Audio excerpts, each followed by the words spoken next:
8वें वेतन आयोग और ओपीएस के साथ मिलेगी कर छूट। केंद्र कर्मचारियों के लिए खुशखबरी। बजट में क्या क्या बदला, सरकारी कर्मचारियों के लिए शानदार खबर। नमस्कार दोस्तों, नए वीडियो में आपका स्वागत है। तो दोस्तों, चैनल पर पहली बार आए हैं तो लगे हाथ सब्सक्राइब करें ताकि आपको नए नए अपडेट मिलते रहें। तो बजट की तैयारी जोरों पर है। वित्त मंत्री बजट लाने से पहले लगातार उद्योग संगठन और विशेषज्ञों के साथ बजट को लेकर चर्चा कर रही हैं। सूत्रों के अनुसार वित्त मंत्रालय के समक्ष कई प्रस्ताव में से एक वेतनभोगी करदाताओं के लिए कर राहत से संबंधित है। वित्त मंत्री निर्मला सीतारमण अगले महीने केंद्रीय बजट पेश करेगी, जो उनका 7वां और मोदी का 3.0 सरकार का पहला बजट होगा। उम्मीद है कि सरकार आगामी बजट में मध्य वर्ग के करदाताओं के लिए कुछ बड़े कर राहत उपाय पेश करेगी। इनमें न्यू टैक्स रिवीज को लेकर और आकर्षण बनाए रखने के लिए कई रियायतों का ऐलान हो सकता है। स्टैंडर्ड डिडक्शन बढ़ाए जाने की उम्मीद। बजट 2024 में न्यू टैक्स रिवीज के तहत स्टैंडर्ड डिडक्शन बढ़ाए जाने की उम्मीद है। सरकार न्यू टैक्स रिवीजन के तहत स्टैंडर्ड डिडक्शन की समीक्षा और अधिक आकर्षण बनाने के लिए इसे बढ़ाने पर विचार कर सकती है। बजट 2023 में 50,000 रुपये की स्टैंडर्ड डिडक्शन और उच्च का छूट शुरुआत के बावजूद अब तक न्यू टैक्स रिवीजन और प्रतिक्रिया नहीं मिली है, जिस सरकार को उम्मीद थी। स्टैंडर्ड डिडक्शन क्या है? स्टैंडर्ड डिडक्शन जो वेतन के अंतर्गत आती है। कर्मचारियों को कुछ वार्षिक इनकम में से एक समान कटौती के रूप में मिलता है। वेतनभोगी कर्मचारी को टैक्स देनदारी गणना करते समय एक निश्चित राशि, जो वर्तमान में 50,000 रुपये है, स्टैंडर्ड डिडक्शन के रूप में काटी जाती है, जिससे उस व्यक्ति के लिए कर योग्य राशि कम हो जाती है। टैक्स छूट सीमा बढ़ा सकती है। विभिन्न मीडिया रिपोर्टें भी बात कर रहे हैं कि मोदी सरकार मांग को बढ़ा देने के लिए न्यू टैक्स रिवीजन के तहत मूल टैक्स छूट सीमा को मौजूदा 3 लाख रुपए से बढ़ाकर 5 लाख रुपए तक कर सकती है। विशेषज्ञों का मानना है कि सरकार के संभावित कदम से करदाताओं के हाथों में अधिक पैसा हाथ में आए, जो वे खर्च कर सकें। क्या होगा असर?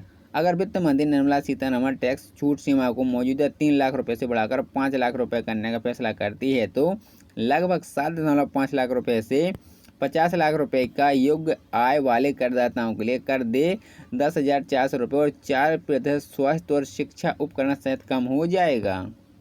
वित्त मंत्री निर्मला सीतारमण एक बार फिर यूनियन बजट पेश करने की तैयारी में है। मोदी सरकार 3.0 का पहला पूर्ण बजट 23 या 24 जुलाई 2024 को पेश किया जा रहा है। हमारी सहयोगिता वेबसाइट फाइनेंस एक्सपर्ट.com से सूत्रों के हवाले यह जानकारी दी है कि हमें अभी तक सालाना बजट पेश करने को लेकर किसी तरह की अधिकारी जानकारी नहीं दी है। पीएम नरेंद्र मोदी की अगुवाई वाले नेशनल डेमोक्रेटिक अलायंस एनडीए के लोकसभा चुनाव 2024 में लगातार तीसरी बार केंद्र में सरकार बनाई है और अब सबकी नज़र आने वाले यूनियन बजट पर टिकी हुई है। बजट 2024 को संसद के मानसून सत्र में पेश किया जाएगा। सूत्रों के मुताबिक मानसून सत्र की शुरुआत 22 जुलाई को होगी, वह 9 अगस्त तक चलेगा।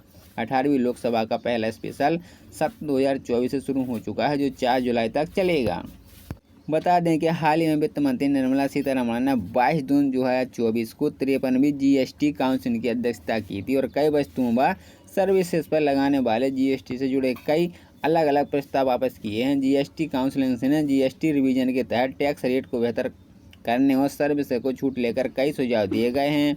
गौर करने वाली बात है कि निर्मला सीतारमण 12 जून 2024 को वित्त कारपोरेटर मामले से जुड़े मंत्रालय का कार्यभार संभाला था। वित्त मंत्री ने इस बात पर जोर दिया था कि सभी नागरिकों के लिए जीवन जीने में आसानी को सुनिश्चित करने के लिए प्रतिबद्ध है और इस उद्देश्य को पूरा करने के लिए जरूरी कदम उठाए जा रहे हैं। 19 जून को वित्त मंत्री ने आने वाले आम बजट 2024-25 के लिए देश भर के जाने माने अर्थशास्त्रियों के साथ पहले प्री बजट मीडिया की ओर से एक दिन बात की और उन्हें फाइनेंशियल और कैपिटल मार्केटिंग सेक्टर के बड़े एक्सपर्टों के साथ दूसरी भी बजट कंसल्टेंस बैठक की थी। वित्त मंत्री ने इस बार इंडस्ट्री लीडर और एसोसिएशन के साथ 23 प्री बजट कंसल्टेंस मीटिंग भी की है।